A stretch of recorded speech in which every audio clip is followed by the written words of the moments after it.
We don't have any words, and we know you don't want to hear them. We understand your anger, your frustration, your sadness, everything you are feeling. We get it. This isn't the ending we imagined, and certainly not the one we wanted.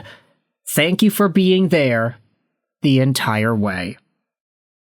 The Tampa Bay Lightning tweeted this out in 2019 after having the best regular season ever in NHL history, only to be swept by the Columbus Blue Jackets in round one. Who was the head coach of Columbus on that team? It was none other than John Tortorella.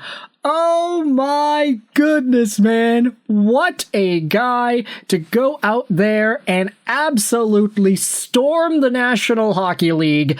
I don't know if they were the 8th seed or whether the system changed by then. I guess it did change. They were the second wild card, essentially. In the 2019 playoffs, Tortorella's Blue Jackets won their first playoff series in franchise history by eliminating his old team, the Tampa Bay Lightning, also being the first time that the President's Trophy winning team failed to win any playoff games despite the Lightning matching the record of 62 regular season wins.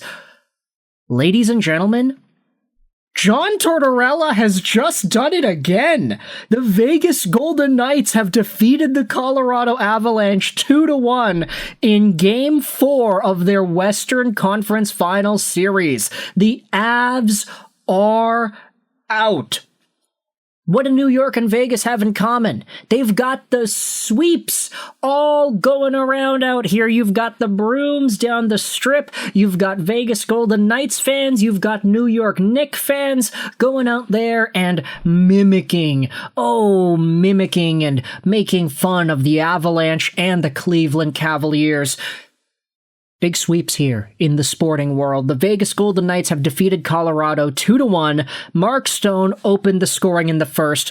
It was 1-0 up until Cole Smith got a tip out in front to make it 2-0. Look at that depth on Vegas coming to the forefront.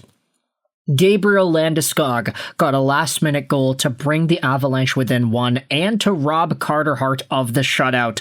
But this is a monumental defeat for a Colorado Avalanche team that, let's be real, based off the results of these games, they didn't have a close chance at winning. They could not beat Vegas and the Trap.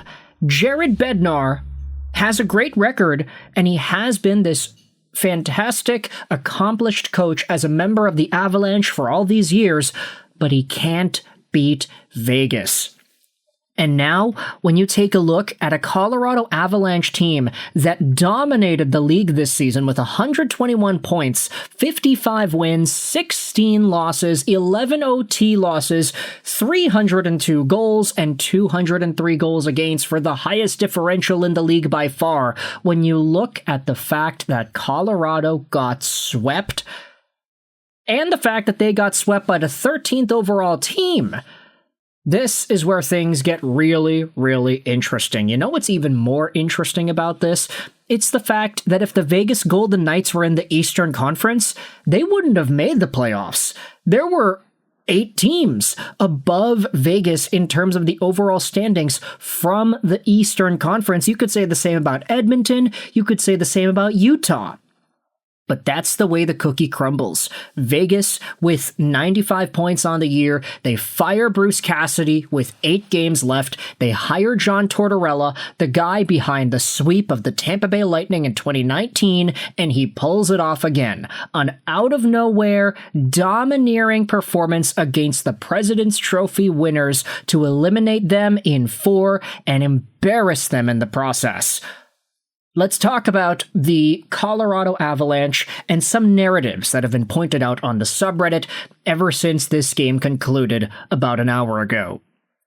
Suzuki Gun for Life said the Avalanche averaged 3.7 goals per game in the regular season and were the only team to reach the 300 goal mark this year. They were one of only 11 teams in NHL history to have over 120 points in the regular season. They averaged 5 goals per game in their last 6 playoff games entering this series.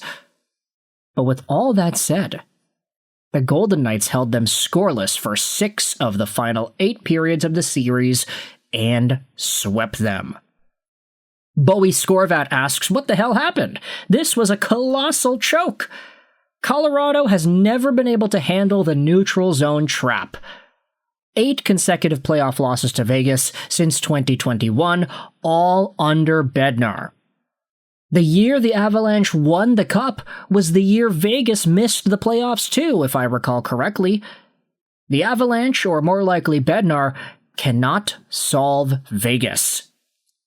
And that is absolutely the way that we can be looking at the Colorado Avalanche and the way their seasons have gone. Never mind the fact that they got swept by Vegas in 2026, but if you go back over the past few years, you will see that when Colorado played off against Vegas in 2021, they lost 4-2. They had a 2-0 series lead in that series of games over here. They won the first 2, then Vegas clawed back, they beat Philip Grubauer, they were able to win in 6, and with this, today, it makes 8 straight playoff victories for the Vegas Golden Knights when playing off against Colorado, and Jared Bednar in particular. The year they won the Cup was the year that Vegas missed the playoffs. That is a pretty big landmark. Literally never. For those that watched the Kings series, it was so obvious how they kept it so close scoring-wise. Nobody could get the puck, keep it into their own zone. Injuries, tactical planning by Vegas, and most importantly, Vegas is an extremely well-built team that was plagued by crap goaltending all year, playing for the coach that the team hated. They replaced the coach and got goaltending in the playoffs. Unfortunately, it came from Carter Hart, but him becoming a very good goalie again completely changed things for Vegas. Let's go out there and read some of these other comments here. Canadians and Hurricanes both knowing they have the support of literally every hockey fan if they make the finals. Yeah, I think that's a pretty fair way to look at it. No matter who makes the finals against Vegas, Montreal or Carolina, both teams will have the utmost support from every other fan. Ambion says, no disrespect to the Knights, I'm a firm believer that Vegas sweeping them is a huge fluke and robs the Avalanche of truly accomplishing what they're capable of. I've spent the last few days in pure disbelief, and it just doesn't make sense to me. I've spent the entire regular season watching the Avs play great hockey. It's just not fair. If the Avs lose again, I will face that the Knights deserve the win, but I am just 100% sure it was a fluke and does a big disservice to the Avs and the NHL. Yeah, if you don't know what this is referring to, this guy's not serious. He is referring to a very, very old copy and paste meme on the old hockey internet days. What a rough year for Nathan MacKinnon, LMAO. Feel bad for the guy, to be honest. It's gotta be insanely frustrating. The dude has a cup and is worth like $150 million. I think he'll survive. Yeah, that's true. But at the end of the day, as we had spoken about earlier in today's show, the Nathan MacKinnon train, oh boy, it's not going all too well. From the Team Canada miss to the stuffed animal at the Olympics to getting hurt in Game 3 and to getting swept in Game 4, this is what Connor McDavid felt like when the Oilers got swept all those years ago by the same Colorado Avalanche team that won the Cup that year. But now, it's Vegas' turn to put on the winner's cap as they defeat Colorado 2-1 in Game 4 of their playoff series. They have advanced to the Stanley Cup Finals. The Avs are out. Vegas is one of the 2 teams remaining. We have Montreal and Carolina that's going to continue later tomorrow, and the winner of this series plays off against the Vegas Golden Knights in the Stanley Cup Finals. Thoughts in the comment section below. I hope you enjoyed this video. And bye.